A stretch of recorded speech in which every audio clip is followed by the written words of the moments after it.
નમસ્કાર દર્શક મિત્રો, હું છું મમતા રાઠોડ અને તમે જોઈ રહ્યા છો દિવ્ય સુરત ડિજિટલ ન્યૂઝ।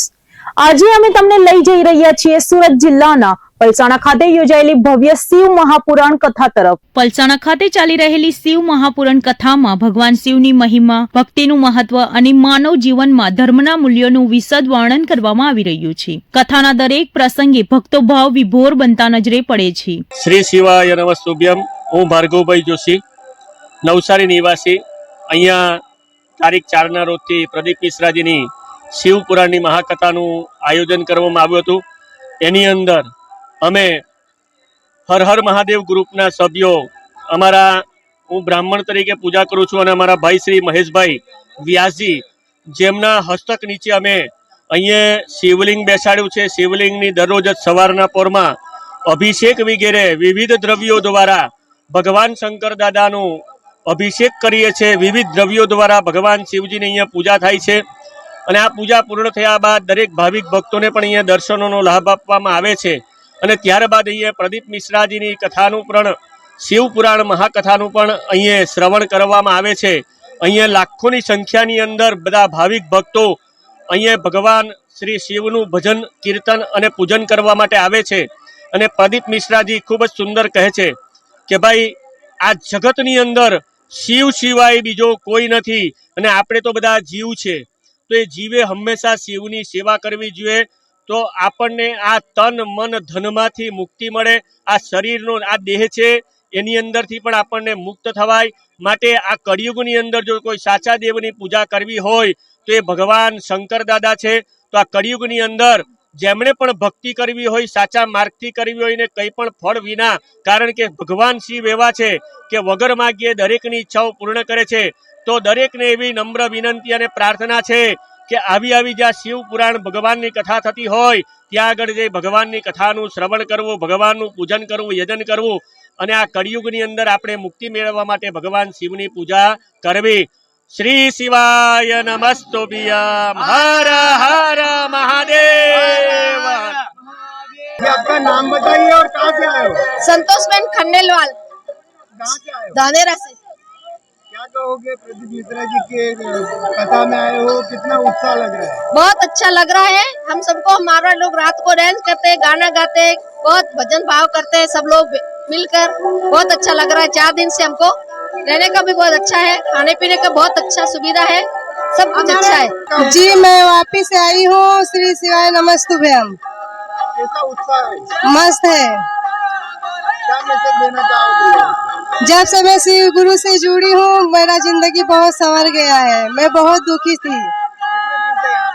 मैं गुरुजी के शरण में 1 साल से हूँ। मैं 2023 से जुड़ी हूँ गुरुजी से। मैं सीहोर जाते आते रहती हूँ। मेरे पति को लकवा मार गया था, मेरे बहुत से काम सिद्ध हुए हैं।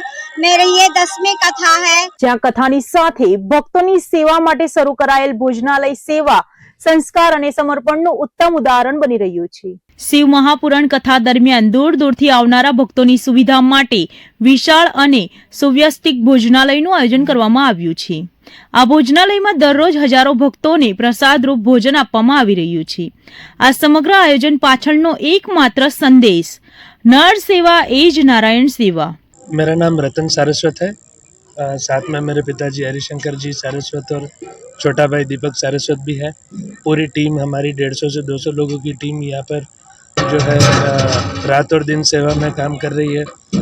हमने पूरे भारत भर में जो गुरुदेव की कथा है, परम पूज्य श्री पंडित जी मिश्रा जी की कथा, हमने पूरे भारत भर में रसोड़ा का काम किया है। लेकिन यहाँ पे गुजरात वासियों का अलग ही प्रेम है और यहाँ पर सारे सूरतवासी बढ़ चढ़ कर बहुत यानी बढ़ चढ़ कर हिस्सा ले रहे हैं। रात और दिन जो है सेवा में हज़ारों लोग आते हैं कि हमको कुछ सेवा का अवसर दीजिए, किसी न किसी प्रकार की सेवा में हमारे साथ कार्यरत है। तो हम पूरे सूरतवासी और गुजरात वासियों के बहुत आभारी हैं। और ये लड्डू गोपाल गौशाला की तरफ से जो ये कार्यक्रम किया गया है उसमें रोज़ 2 से 3 लाख लोग जो है भोजन ले रहे हैं। सुबह का भोजन और शाम का भोजन अलग अलग व्यंजनों में किया जा रहा है। हमने सभी लोगों के लिए, सभी भक्तगणों के लिए मीठे की व्यवस्था यहाँ पर की है। जिसमें 2 सब्जी, रोटी, दाल, चावल, मिठाई के, और जो हमारे पुलिस प्रशासन के और बाकी सब जो भी और सेवाकरी यहाँ पर कार्य कर रहे हैं 20 से 25 हज़ार लोगों को, हम उनको जगह पर उनको ले जाकर भोजन की व्यवस्था दे रहे हैं। तो काफ़ी सुंदर लड्डू गोपाल गौशाला की तरफ से ये आयोजन भव्य और दिव्य आयोजन किया गया है, और बहुत सात्विक भोजन यहाँ पर, मतलब बिना प्याज लहसुन का भोजन सभी लोग यहाँ पा रहे हैं। बहुत सात्विक भोजन हम यहाँ पर उपलब्ध करा के दे रहे हैं। શ્રી શિવાય નમસ્તુભ્યમ. મારું નામ ઓમ પ્રકાશ જોશી છે. હું બ્રાહ્મણ સમાજથી બિલોંગ કરું છું. શું કહેશો? ફ્રી સેવા ચાની આપી છે, નાસ્તાની આપી છે, કેટલો ઉત્સાહ છે અને ભક્તો કેવી રીતે? ઉત્સાહ તો અમારો બહુ બે ગણો થઈ ગયો છે, કેમ કે અમે ગયા વર્ષે અમે આ જે પોહાની નાસ્તાની સેવા અમે આપી હતી અને ચાની ફ્રી સેવા સમિતિમાં સેવા આપી હતી અમે લોકોએ.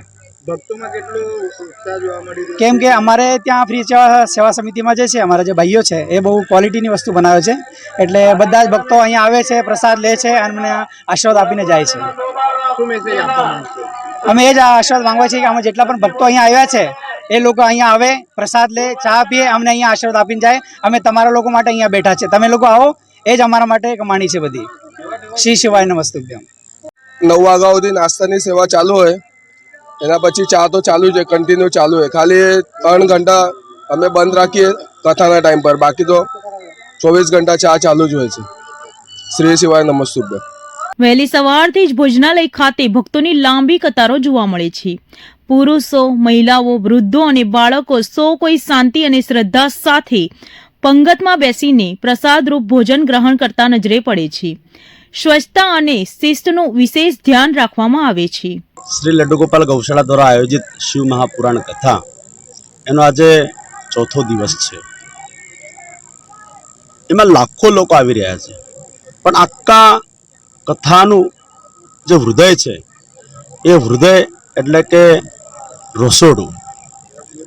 લાખો લોક કથા પહેલા, કથા પછી અને રાત્રે સવારે 9 વાગ્યાથી લઈ અને રાતના 12-1 વાગ્યા સુધીમાં અહીંયા લાખો લોકો ભોજન લઈ રહ્યા છે. અને એ ભોજનમાં જે અમારી ટીમ જે સેવા કરી રહી છે એ ટીમને આજે આશીર્વાદ આપવા માટે, એ લોકોને જે હૃદયથી ખૂબ ખૂબ રાજી થયો છું એ એક ઉદ્ગાર અને પ્રગટ કરવા માટે હું આજે રસોડાનું વિઝિટ કરવા માટે આવેલો છું.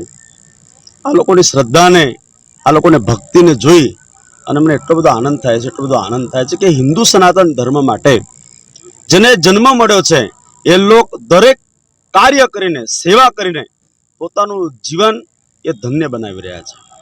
રસોડાની ટીમ ઘણી બધી મોટી છે. શિવાભાઈ છે, અમારા રાજપૂત અરવિંદભાઈ છે, પંકજભાઈ છે, રાજુભાઈ છે, રાજુભાઈ ચોસલા, ઘણા બધા યુવાનો છે. કેટલાકના નામ આવડે, મને નહીં આવડતા, પણ આ બહેનો બધી સેવા કરી રહી છે. અત્યારે રસોડામાં ગયો હતો તો ત્યાં લગભગ 1000 જેટલા બહેનો, કોઈ રોટલી બનાવી રહ્યું છે, કોઈ શાક સુધારી રહ્યું છે. રસોઈયા મહારાજ જે અમારા અહીંયા આખું કામ કરે છે, જેને આખું સરસ રીતે, મેં રસોઈયાજીને અત્યારે પૂછ્યું, મેં કીધું મહારાજ ઘણી બધી તમે કથા કરી હશે, ઘણી જગ્યાએ તમે રસોડા કર્યા હશે, તો તમને શું લાગે છે?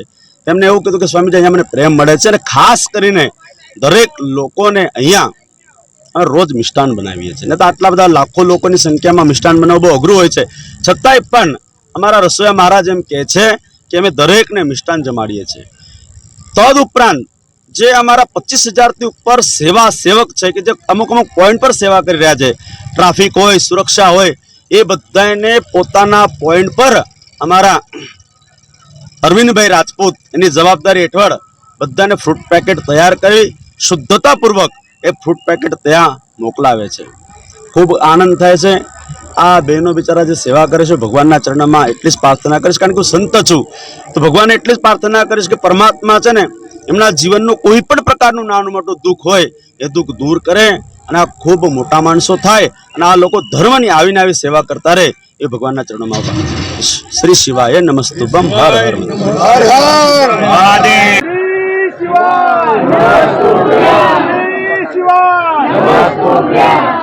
તો દર્શકો, પલસાણા ખાતે યોજાયેલી શિવ મહાપુરાણ કથા માત્ર ધાર્મિક કાર્યક્રમ નહીં, પરંતુ ભોજન સેવા દ્વારા માનવ સેવાનો જીવંત દાખલો બની રહી છે.